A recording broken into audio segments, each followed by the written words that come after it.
So today we will discuss factors affecting language learning. So we will start with the introduction. Child के अंदर एक ability होती है, inner ability होती है सीखने की। वो लैंग्वेज सीखता है। अगर आपने देखा होगा कि जब वो छोटा होता है तो वो इमिटेशन यानी कि मतलब रिपीट करता है चीज़ों को जो बड़े करते हैं, वैसे वो लैंग्वेज सीखता है। हम स्कूल से लैंग्वेज सीखते हैं, हम घर पे लैंग्वेज सीखते हैं।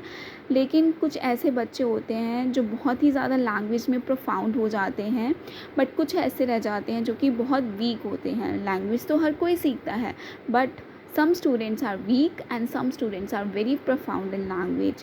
So कुछ ना कुछ तो फैक्टर्स होते ही होंगे जो उनकी लैंग्वेज लर्निंग की जर्नी को अफेक्ट डालते होंगे, जिससे वो लैंग्वेज नहीं सीख पाते या लैंग्वेज बहुत अच्छे से वो सीख लेते हैं। सो वो हम फैक्टर जो हैं वो पढ़ेंगे जो कि अफेक्ट करते हैं लैंग्वेज लर्निंग को। सो लर्निंग क्या है? गेट्स के अनुसार लर्निंग जो होता है मॉडिफिकेशन होता है बिहेवियर के अंदर। एंड लैंग्वेज लर्निंग क्या है? ये एक प्रोसेस है जो कि हमारा जो है बचपन से ही बर्थ से ही शुरू हो जाता है और टिल द एंड चलता है ये प्रोसेस लाइफ में। So there are factors, some factors that affect the language learning. Internal factors होते हैं जो कि मतलब बच्चे के अंदर, एक ह्यूमन के अंदर कुछ इंटरनल चीज़ें होती हैं जो अफेक्ट डालती हैं, और एक्सटर्नल यानी कि बाहरी चीज़ें जो अफेक्ट करती हैं लैंग्वेज लर्निंग को। सो इंटरनल फैक्टर्स क्या हैं? पहला उसमें आते हैं psychological factor and physiological factors, and external factors हैं home factors, school factors and social factors. So psychological factors जो हैं वो क्या कौन से हैं जो कि अफेक्ट करते हैं? The first one is maturation. Maturation is मतलब मैच्योरिटी होती है। आप तब तक कोई चीज़ या कोई लैंग्वेज नहीं सीख सकते जब तक आप उसको सीखना नहीं चाहते हो, ठीक है। सो एक मैच्योरिटी होनी चाहिए कि आपको ये चीज़ जो है वो सीखनी है। Second, readiness to learn. A child always he should be ready to learn. उसको रेडी होना चाहिए सीखने में। जब तक वो रेडी ही नहीं है, जब उसका माइंड ही नहीं रेडी है, तो वो नहीं सीख पाएगा लैंग्वेज को। Third one is motivation. Of course किसी भी काम को करने के लिए you have to be motivated. आपको मोटिवेटेड होना पड़ेगा अगर आपको कोई चीज़ सीखनी है। सो मोटिवेशन बहुत ज़्यादा प्रभाव डालती है लैंग्वेज लर्निंग में। इंटरेस्ट, अगर आपका इंटरेस्ट नहीं है you can't be able to learn a language. आप लैंग्वेज को नहीं सीख पाओगे। सो आपका इंटरेस्ट होना बहुत ज़्यादा ज़रूरी है। Then next is attention.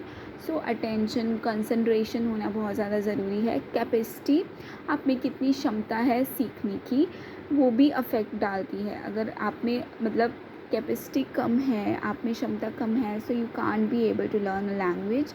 Will, आपकी विल पावर कितनी है, आपकी दिली इच्छा कितनी है, आपका गोल क्या है, आपको कितनी को मतलब किस हद तक लैंग्वेज सीखनी है, बेसिक सीखनी है, इंटरमीडिएट या हाई लेवल पे जाना है। सो ये आपके गोल के अकॉर्डिंग आप लैंग्वेज सीख पाते हो। Next, ninth, that is mental health. That is very important point for everything. कोई भी चीज़ आप सीखते हो, चाहे वो लैंग्वेज है, चाहे कोई भी चीज़ अपनी ज़िंदगी में सीखते हो, सो मेंटल हेल्थ स्टेबल होना बहुत ज़्यादा ज़रूरी है। अगर मेंटल हेल्थ में स्टेबिलिटी नहीं है, so it will create confusion, and confusion जो होती है वो मतलब हमें नई चीज़ें सीखने देती है। So mental health should be good, it should be healthy. So aspiration, हमारी एस्पिरेशन कितनी, हम कितना एस्पायर करते हैं, हम क्या मतलब कैसे लैंग्वेज को हम सीखना चाहते हैं या नहीं सीखना चाहते, तो ये भी अफेक्ट डालती है। Next one is physiological food and nutrition. Food खाना जो है वो बहुत ज़्यादा it is a basic need. So वो बहुत ज़्यादा प्रभाव डालता है आपकी किसी भी चीज़ को सीखने में, लैंग्वेज को सीखने में। अगर आपने खाना ही अच्छे से नहीं खाया तो यू कांट बी एबल, आप नहीं सीख पाओगे। तो इसलिए मिड डे मील की स्कीम भी जारी की गई थी स्कूल्स में, ताकि बच्चे जो हैं वो चीज़ों को सीख पाएँ, लैंग्वेज लर्न कर पाएँ। You must be physically healthy होना बहुत ज़्यादा ज़रूरी है। अगर फ़िज़िकली डिफ़ेक्ट्स है किसी चीज़ में, अगर आप बोल नहीं पाते हो, स्पीच इम्पेयरमेंट है, तो ये भी अफेक्ट डालता है।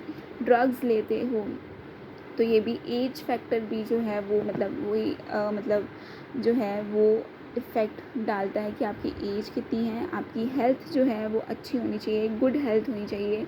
तो ये भी कुछ चीज़ें हैं जो लैंग्वेज लर्निंग को अफेक्ट डालती हैं। The next one is external factors.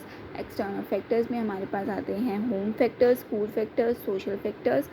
So school factors में सबसे पहले टीचिंग मेथड, टीचर किस तरीके से पढ़ा रही है। अगर वो अच्छे तरीके से नहीं पढ़ा रही है, अगर कोई एक्टिविटी नहीं हो रही है, जस्ट डिस्कशन मेथड चल रहा है, लेक्चर मेथड चल रहा है, तो लैंग्वेज सीखना डिफ़िकल्ट हो जाएगा। अगर कम्युनिकेशन नहीं है, रोल प्ले एक्टिविटी नहीं हो रही है, टीचर्स का एटीट्यूड, टीचर का मतलब एटीट्यूड है पढ़ाने का कि नहीं है, वो मतलब पढ़ाना भी चाहते हैं या नहीं चाहते हैं, क्लास में डिसिप्लिन है या नहीं है, रिलेशनशिप टीचर का स्टूडेंट्स के साथ कैसा है, अच्छा है या बुरा है, वो भी अफेक्ट डालता है। अगर टीचर बायस्ड है तो स्टूडेंट्स नहीं सीख पाएंगे, स्टूडेंट्स का आपस में रिलेशनशिप क्या है, तो वो भी अफेक्ट डालता है क्लास में।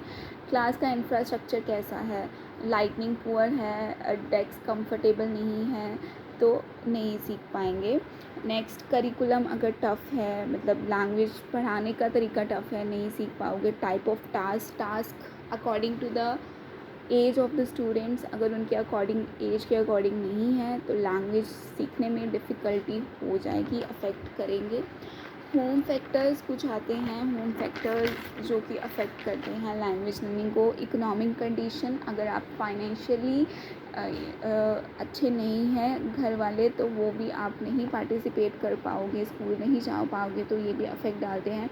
होम का इन्वायरमेंट कैसा है, लड़ाई झगड़े होते हैं या काम इन्वायरमेंट है, अगर काम इन्वायरमेंट है तो आप लैंग्वेज को अच्छे से सीख पाओगे। अगर वहाँ पे वर्स्ट लैंग्वेज यूज़ होती है, अच्छा इन्वायरमेंट नहीं है, लड़ाई झगड़े होते हैं, so you can't be able to concentrate. Relationship parents का चिल्ड्रन के साथ कैसा है, अच्छा है या बुरा है, सपोर्ट करते हैं कि नहीं करते हैं, स्पेशली गर्ल चाइल्ड को वो सपोर्ट कर रहे हैं या नहीं कर रहे हैं पढ़ने के लिए, तो वो भी अफेक्ट डालता है। पेरेंट्स की एजुकेशन, अगर पेरेंट एजुकेटेड नहीं है तो वो इतना ध्यान नहीं देंगे बच्चे की लैंग्वेज लर्निंग की जर्नी पे। अगर वो एजुकेटेड हैं then they will give attention. Then social factors है, सोशल इन्वायरमेंट, उनका इन्वायरमेंट कैसा है, सोशली भी मतलब बाहरला इन्वायरमेंट जो है, मतलब कि एक तो होम इन्वायरमेंट है, सोशल इन्वायरमेंट भी उनका कैसा है, वो भी अफेक्ट डालता है। किस तरीके के आप लोगों से मिल रहे हो, किस तरीके से आपके फ्रेंड्स हैं, वो भी अफेक्ट डालते हैं। सोशल इंटरेक्शन, आप इंटरेक्ट करते हो या नहीं करते हो बाहर के लोगों से, पेयर्स के साथ, आपके जो फ्रेंड्स हैं उनके साथ इंटरेक्शन कैसी है, अगर अच्छी नहीं है, अगर वो हिंदी में मतलब आप अगर फॉर एग्ज़ाम्पल इंग्लिश सीख रहे हो, तो अगर आपके पेयर्स हिंदी में बात करते हैं, आपको वैसा इन्वायरमेंट ही नहीं मिल रहा, सो लैंग्वेज लर्निंग में वो बाधा डालता है।